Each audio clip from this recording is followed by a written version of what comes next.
So, hey guys, this is EJ Sarabia. So, umorder ako ng helmet, dual sports helmet, galing sa Axor, Philippines.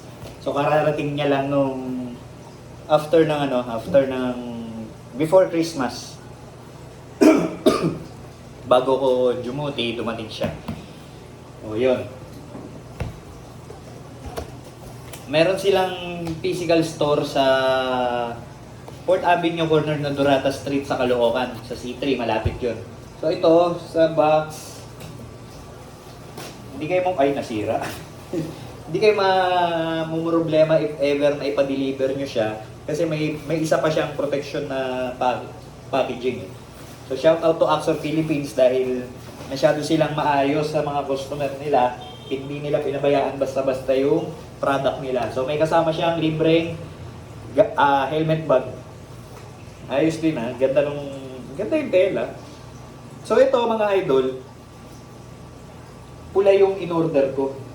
So, marami siyang kulay. Meron siyang red. Ito nga yung red nakuha ko. Gray. Maganda rin yung gray saka yung puti. Tapos may black din ako nakita. So dito sa helmet, meron siyang dalawang absorb gel. Tapos sa etiketa niya, may kasamang helmet saka sticker saka manual. Tapos ganda yung strap niya, quick release. Tapos maganda yung inner lining niya. Ito pala mga idol, large. Kasi yung helmet ko KYT NFR, ginaya ko lang yung sizing niya. Kasi baka mamaya dumating masyadong maluwag, masyadong maliit sa akin, sayang lang. Nag-shopping nga pala ako kasi may voucher ako. So ito, alam ko 6,200 ang price niya.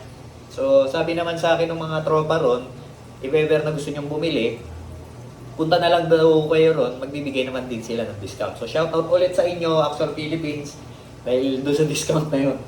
So sukat ko ha. Yan, sakto lang. Hindi siya masikip, hindi siya maluwag, saktong fit lang sa akin. So, malaki ang point of view ko. Hindi siya katulad nung ibang helmet na konti lang yung nakikita mo. So, isa yun sa mga tinitignan ko pag bumibili ako ng helmet. Yung malawak yung point of view mo. Yung ganon. May mga helmet kasi na ganon eh. So yun, hindi mahirap ibaba yung main visor niya. Tapos, dual visor, dual lens na rin siya. Ayan, ito yung pihitan niya. Nasa baba lang. Yung iba kasi dito eh, di ba? Ang hirap kapain. Ito, nandito lang. Saka hindi siya mahirap pihitin. Yan. So, meron din siyang air ventilation dito. Yan. Sa taas, nakabukas naman siya palagi. O, yun lang. Wala siyang bukasan, wala siyang sarahan sa taas. Nakabukas lang siya. So, adjustable yung visor. Ako kasi gusto ko nakatingala yung visor eh. Napupugian ako sa ganun. So, yun. Tapos may napansin ako sa kanya.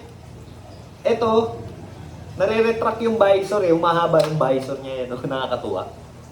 Ewan ko kung ano naisip nila. Siguro, in my own opinion, pag nagra-rides ka na matirik ang araw, tapos tinatamaan pa rin yung mukha mo, kasi sinagang pa rin yung mukha mo. Siguro ito yung picture niya na extend mo yung visor niya.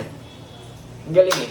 Ayan o, nare-retract lang, itutulak mo lang, tapos hatakin mo lang, lumahaba na siya. So yun, once again, shout out to Axor Philippines. Ang ganda ng helmet nyo. Ito gagamitin ko to dun sa ADB 150 ko. Pero soon, hopefully magkaroon ako ng adventure bike. Baka bumili rin ako ng isang ganito. Isa pang ganito, yung white naman or yung gray. So, thank you, Axor Philippines.